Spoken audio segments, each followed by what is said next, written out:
O geriatra é específico para idosos, ou seja, é o médico que cuida da faixa etária no Brasil, que se considera especificamente acima dos 60 anos. Então, é o médico que ele vai gerenciar a saúde do idoso, como a gente fala. Tanto ele vai tratar e cuidar dos principais doenças que afetam os idosos, né?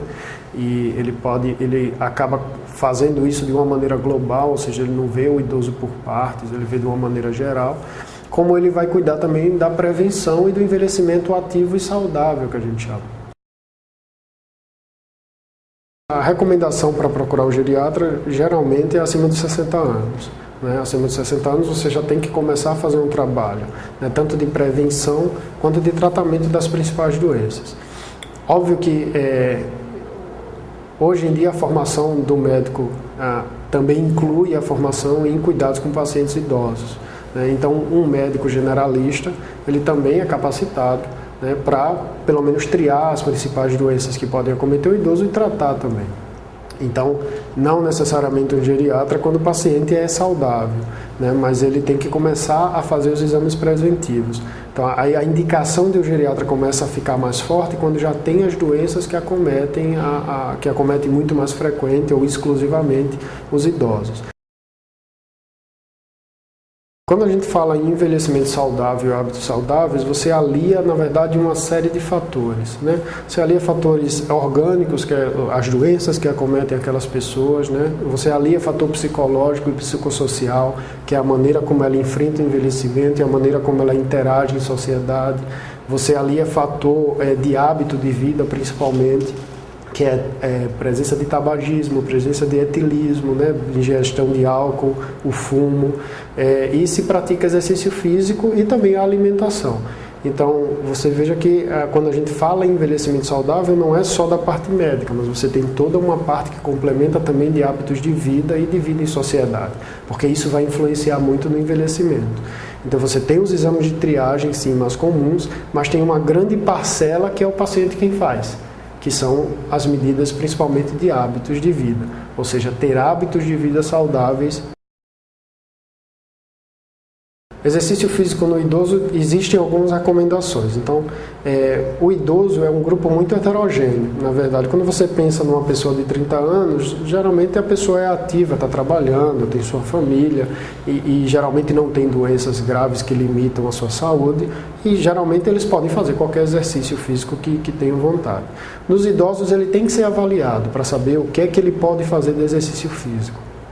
Porque se o idoso resolve fazer exercício físico extenuante, ou seja, corrida, musculação mais forte, algum exercício físico recreacional, como jogar bola, né, futebol, natação, então tem que passar por triagens mais específicas, né, para ver se não tem alguma condição que contraindique esse exercício mais extenuante.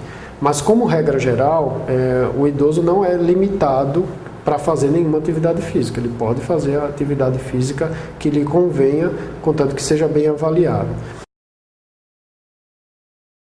Na verdade, não se recomenda nenhum suplemento vitamínico. Tá? Não existe indicação e não existe nenhuma evidência científica de que o idoso que tome suplemento vitamínico, comprimido que tem todas as vitaminas, e não tem nenhuma evidência que diga que ele vai envelhecer melhor, e pelo contrário, algumas vitaminas, dependendo do que o paciente tem e dependendo da dosagem que ele toma diária, pode ter intoxicação, pode ter aumento do nível e pode ter intoxicação por algum determinado tipo de vitamina. E às vezes aumenta o risco de algumas doenças. Né? Por exemplo, o tabagista que toma alguns determinados tipos de vitamina, quem fuma, tem um aumento de risco de câncer de pulmão.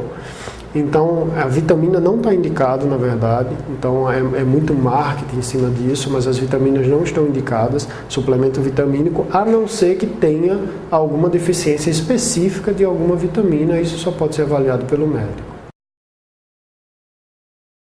A partir dos 30 anos, na verdade, você já tem que começar a fazer alguns exames. Tá? Principalmente os que eu falei, de colesterol, de glicemia, ver como está a pressão, porque esses são os principais exames preventivos. Ao menos uma vez a cada 2 anos, é o mínimo, atualmente é feito anual mesmo, você fazer esses exames. Para as mulheres e para homens, aí vem algumas orientações específicas. né? Para as mulheres, a partir dos 35, 40 anos, já começa a ter indicação de fazer a mamografia. Desde o início da idade ativa, da idade sexual, da atividade sexual para as mulheres, já tem o indicativo de acompanhar com o ginecologista e fazer todos os preventivos, Papa Nicolau, mamografia acompanha, né? Para homens, depois pelo menos dos 40 anos, algumas sociedades ainda indicam fazer a triagem para câncer de próstata.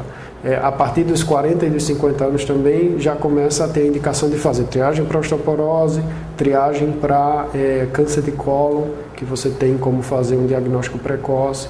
E, fora isso, todas as triagens que todo ano você faz para as doenças mais frequentes, principalmente hipertensão, diabetes e colesterol alto. Então, essas são geralmente a triagem que você faz para você tentar detectar os agravos à saúde e tratar o mais precocemente possível e você evitar de ter alguns problemas futuros.